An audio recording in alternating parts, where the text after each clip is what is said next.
Thomas Soto. Et on parle politique avec vous, Antonin André. Bonjour. Bonjour Thomas. Vous l'évoquiez ici même hier, pour choisir le président de la République. Encore faut-il un vrai débat de fond, projet contre projet. Eh bien, ce sera peut-être le cas le 20 mars, dans quelques jours, dans moins d'un mois sur TF1, avec un débat entre 5 principaux candidats, entre guillemets. Oui, alors cette élection présidentielle est vraiment inédite parce que figurez-vous que ça n'est jamais arrivé que les principaux candidats à l'élection suprême acceptent de se confronter avant le premier tour. Ça n'est jamais arrivé. Alors qu'est-ce qui a changé ? Alors évidemment, les débats des primaires de la droite et de la gauche, les Français se sont passionnés, plus de 3 millions de téléspectateurs pour la gauche, plus de 5 millions pour celui de la droite. Et on peut penser que le 20 mars sur TF1 et le mois suivant sur France 2, qui envisage également de faire un débat d'avant-premier tour, on dépassera largement les 10 millions de téléspectateurs.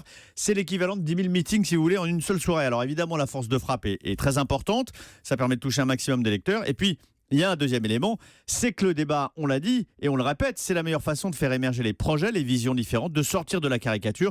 C'est un atout pour les candidats. Alors vous le disiez, des audiences qui seront sans doute extrêmement fortes, mais du coup la prise de risque est aussi considérable pour les principaux candidats. Ils se mettent en danger. Voilà, là. exactement. C'est all-in, comme on dit au poker. Tapis. Tout perdre ou tout gagner sur 2 émissions de télé ou sur une s'il n'y a qu'un débat. Alors pourquoi y aller ?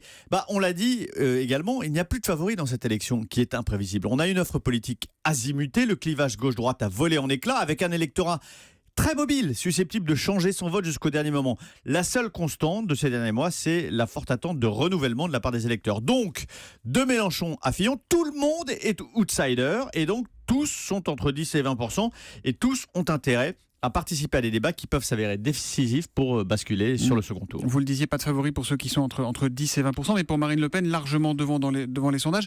Quel avantage à débattre pour elle ? C'est aussi son intérêt. Sur le fond, évidemment, elle va essayer de démontrer le sérieux de son projet, sa crédibilité, sa présidentialité, et elle va jouer moins sa qualification pour le second tour, parce que tout le monde a quasiment intégré qu'elle le serait. Alors, il faut évidemment le confirmer dans les urnes.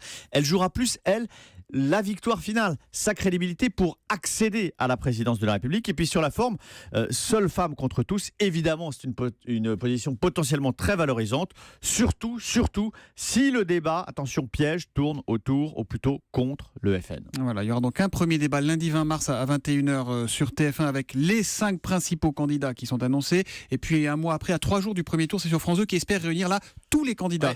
Périlleux. 3 jours avant le premier tour, prendre ce risque-là, ce sera très intéressant à suivre en tout cas. Merci beaucoup Antonin André.